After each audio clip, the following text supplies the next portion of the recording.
Paz do Senhor. Aqui o pastor Fabián Zacarias, do país do México. Estou muito feliz de estar com você nesta segunda lição do movimento dos obreiros do evangelismo mundial. Para mim é um privilégio e um honor estar compartilhando com você da palavra de Deus. Estamos muito contentes de ver o que Deus está fazendo nas nações da terra. E queremos participar para você da palavra que a gente está ministrando, a palavra que a gente vai ministrando pelas nações. Este material é para preparar os obreiros, para preparar os irmãos na revelação de Jesus o Cristo. Como a gente estudou na outra lição, o evangelho que pregaram os apóstolos, o evangelho que pregou a igreja, foi que Jesus era o Cristo. Mas para nós entendermos realmente o que significa que Jesus é o Cristo, precisamos entender qual foi o lugar do homem na criação, aonde Deus colocou o homem quando ele foi criado, como que Deus fez Adão e a Eva quando eles foram criados. Eu quero começar nesta hora falando do ser criado à imagem de Deus. E essa foi a qualidade, essa foi realmente a importância da criação do homem. O Senhor Deus fez todas as coisas, mas quando Deus criou o homem, Ele criou a sua imagem segundo a sua semelhança. Me acompanha, por favor, ali em Gênesis capítulo 1, versículo 26 e 27, que diz: Então disse Deus: façamos o homem à nossa imagem, conforme a nossa semelhança. Domine ele sobre os peixes do mar, sobre as aves do céu, sobre os grandes animais de toda a terra e sobre todos os pequenos animais que se movem rente ao chão. Criou Deus o homem à sua imagem, a imagem de Deus o criou, homem e mulher os criou. O que significa que o homem foi feito à imagem e à semelhança de Deus? É algo muito precioso, muito grande. Na verdade, é algo que sai do nosso entendimento, da nossa compreensão, que Deus fez o homem à imagem e semelhança de Deus. Significa que o homem não é qualquer coisa. O homem não é apenas um animal, uma planta, parte da vegetação, parte da natureza. O homem tem qualidades, coisas muito diferenciadas de todas as outras coisas. O que é o que o homem recebeu quando a palavra diz que foi feito à imagem e semelhança de Deus? Lá em Salmos capítulo 8, versículo 4 em diante, diz: Que é o homem mortal para que te lembres dele, e o filho do homem para que o visites? Contudo, pouco menor o fizeste do que os anjos, e de glória e de honra o coroaste. Fazes com que ele tenha domínio sobre as obras das tuas mãos, tudo puseste debaixo de seus pés, todas as ovelhas e bois, assim como os animais do campo, as aves dos céus e os peixes do mar, e tudo o que passa pelas veredas dos mares. A versão Almeida que diz que foi feito pouco menor do que os anjos, mas no hebraico diz pouco menor do que Elohim, ou seja, pouco menor que Deus. Isto é muito relevante, porque na verdade o homem recebeu da natureza divina. O homem recebeu uma coisa que ninguém mais tem, que é a imagem e a semelhança de Deus. Quem é Deus? Diz aqui: o coroaste de glória e de honra.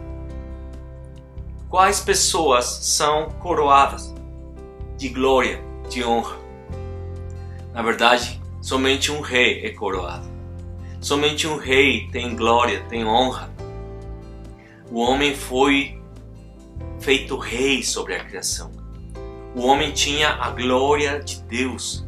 O homem tinha a honra de Deus. Os animais, quando eles enxergavam Adão e a Eva, eles viam os reis da criação. Eles viam aqueles que Deus colocasse como reis, como governantes da natureza, da criação, da terra.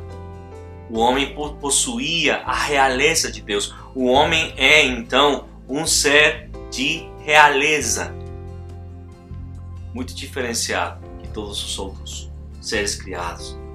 Ele era filho de Deus. Em Gênesis capítulo 5, versículo 3, diz: aos 130 anos, Adão gerou um filho à sua semelhança, conforme a sua imagem, e deu-lhe o nome de Sete. Sete foi criado por Adão à sua imagem, à sua semelhança. Na verdade, Sete, ele nasceu numa imagem, numa semelhança de Adão, que já era um ser caído no pecado. Era um ser embaixo da potestade de Satanás, do domínio das trevas. Mas nós queremos ver a linguagem de Gênesis. Aqui diz que Sete foi um filho gerado à imagem, à semelhança de Adão. Quer dizer que Sete era filho de Adão. E se Sete, que também tinha aquela imagem e semelhança de Adão, foi chamado de filho, quando o homem foi criado à imagem e semelhança de Deus, o que era o homem? O homem era filho de Deus.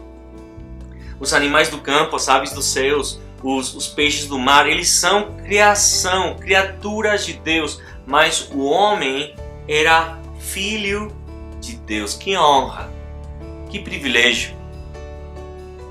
Que precioso é o nosso Deus, que gosta de compartilhar sua glória, que Ele quer ter uma família, quer ter filhos, quer ter um povo ao qual Ele possa chamar de filhos, uma família divina. Colossenses capítulo 1, versículo 15, a gente vai aprofundar ainda mais neste sentido, nesta revelação da criação de Deus. Diz Colossenses capítulo 1, versículo 15. Ele é a imagem do Deus invisível. De quem ele está falando? De quem está falando nesta escritura, neste versículo? Está falando do Filho de Deus, Jesus, o Cristo. Quem é Jesus? Ele não é apenas um anjo, como algumas seitas pensam. Ele não é um profeta, como o Islã acredita. Ele não é um mestre, como muitos filósofos falam. Jesus, ele é a imagem do Deus invisível, o primogênito de toda a criação. Primogênito significa o primeiro filho. Quando a gente casa e tem um filho, ele é o primogênito no sentido que ele foi o primeiro a ser gerado de uma relação de casais. Aqui a palavra diz que Jesus é o primogênito de toda a criação, ou seja, que Jesus é antes de toda a criação. Jesus, na verdade, é eterno porque Ele é Deus. João 1, versículo 1 em diante, nos explica que Ele estava com Deus e era Deus. O Verbo, a palavra, o Filho. João 1, versículo 14 diz que aquele Verbo se fez carne. Jesus, a palavra de Deus, se encarnou para morar entre os homens. Jesus, ele é antes da criação. Jesus, na verdade, é eterno. Jesus é o primogênito de toda a criação e ele é a imagem do Deus invisível. Significa que quando Adão foi feito a imagem e semelhança de Deus, Adão, na verdade, foi feito a imagem de Jesus, porque Jesus é a imagem de Deus, o primogênito de toda a criação. Você está reparando que privilégio, que lugar que Deus concedeu para Adão e a Eva? Que lugar o Senhor tinha dado para o homem? Na verdade, Deus queria colocar o homem como a pérola, a pedra preciosa que coroava toda a criação. o seu filho na terra, os seus filhos na terra. Coríntios 4, versículo 3 e 4 nos diz: mas se o nosso evangelho está encoberto, para os que estão perecendo é que está encoberto. As pessoas não conseguem enxergar o evangelho porque elas estão realmente longe daquela revelação que é o evangelho. O versículo 4 diz quem é a pessoa, quem é o ser que faz com que as pessoas não possam enxergar e não possam descobrir a revelação do evangelho, a revelação de Jesus o Cristo. Diz o versículo 4: o Deus desta era cegou o entendimento dos descrentes para que não vejam a luz do evangelho da glória de Cristo, que é a imagem de Deus. A gente vai profundizar, a gente vai falar mais, comentar mais deste versículo aqui, 2 Coríntios 4, 3 em diante. Nós vamos falar que Satanás não quer que as pessoas enxerguem, conheçam, seja revelado o evangelho de Jesus o Cristo, mas o que eu quero salientar agora deste versículo é que diz que Cristo é a imagem de Deus. Cristo é a imagem de Deus. Então Adão recebeu a imagem de Cristo.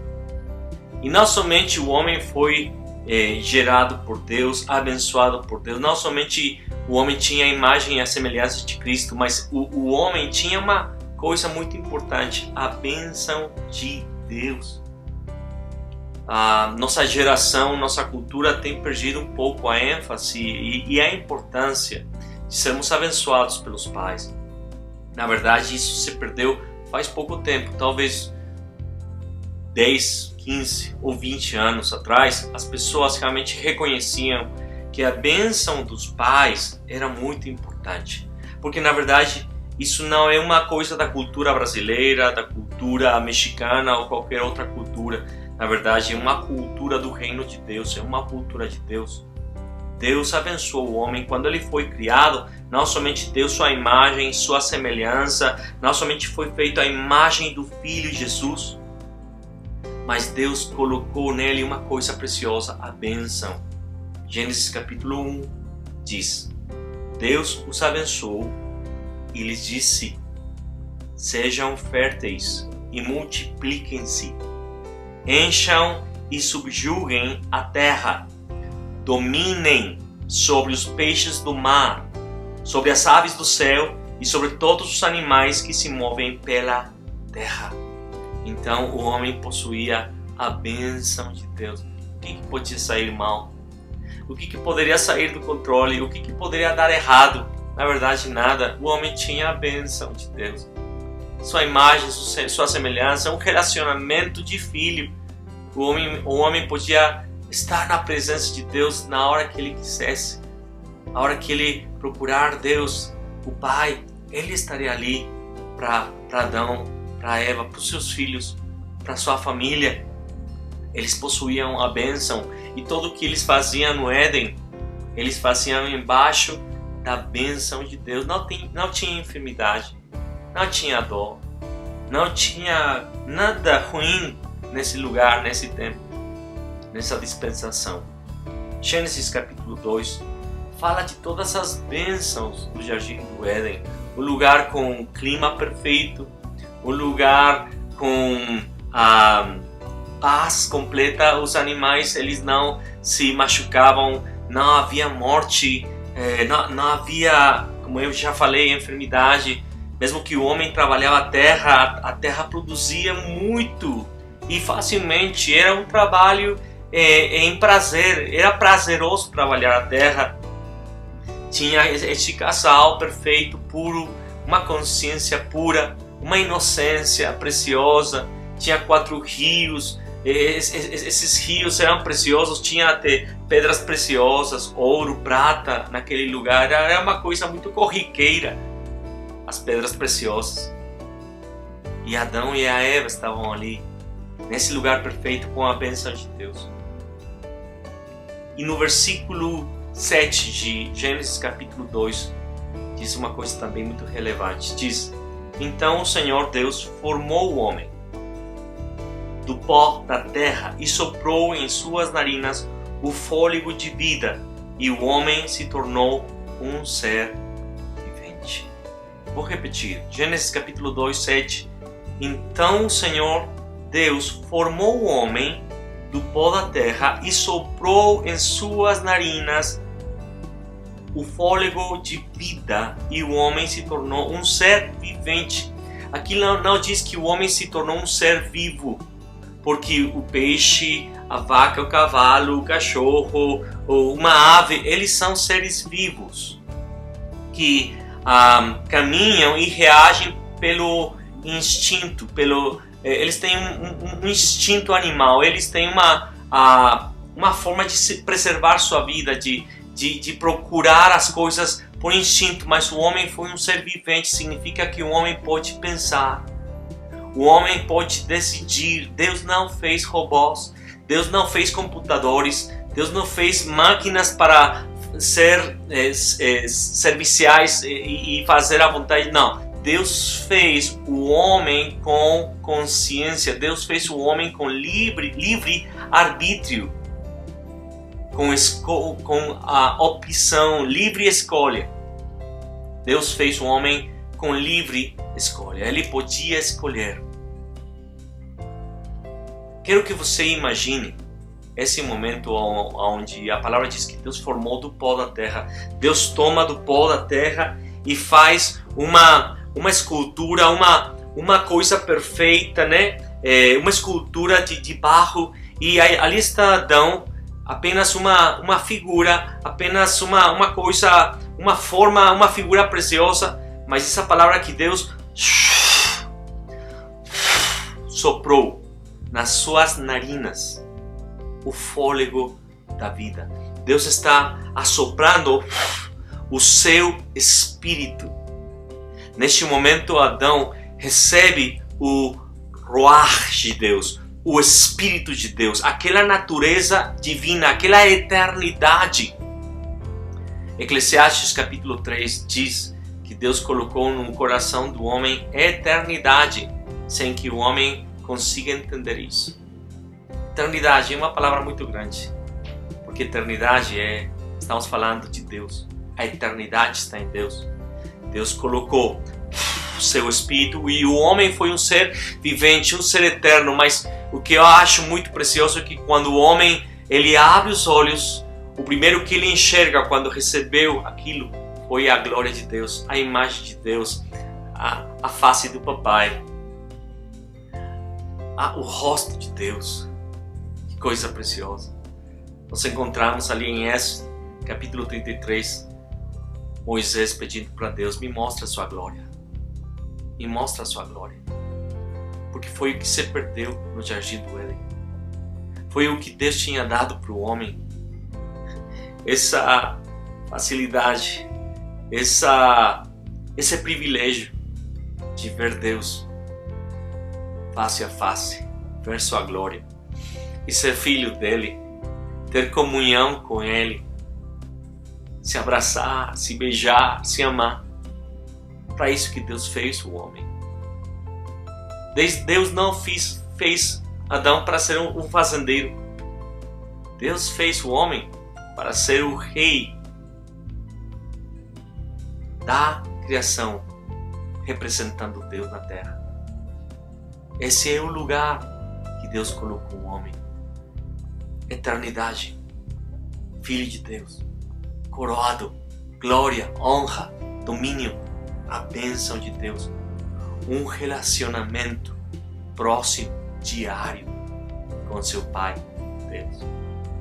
Que grande privilégio. E Deus deu uma coisa também muito preciosa.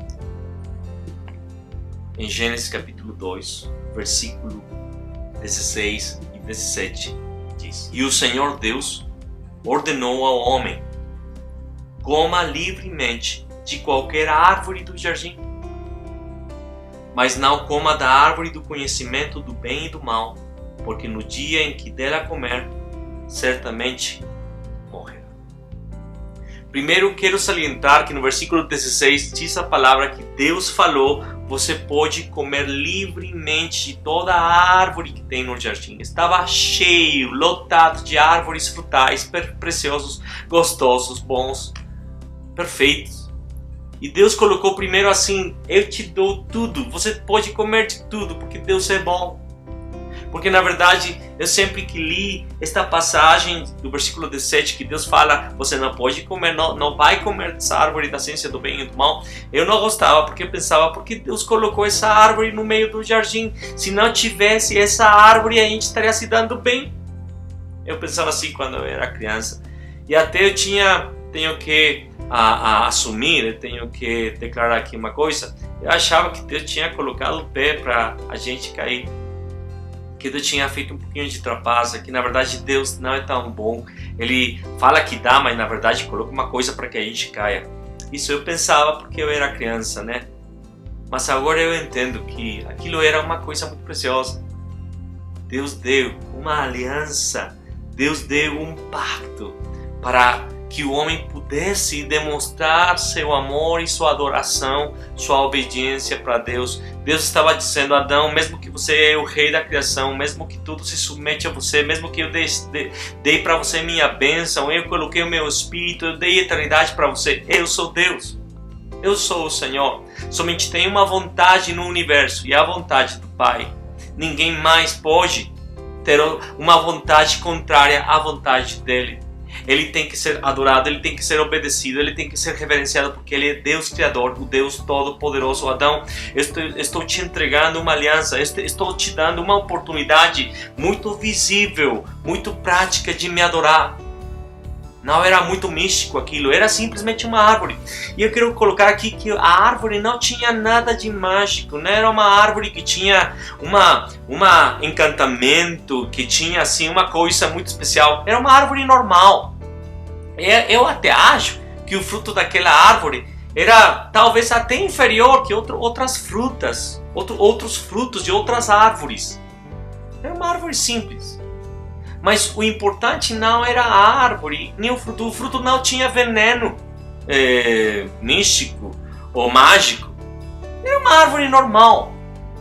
O importante era a palavra que permeava aquela árvore. Era a palavra de Deus. Deus tinha falado: não coma. O não era a aliança. Era a forma de demonstrar obediência a Deus.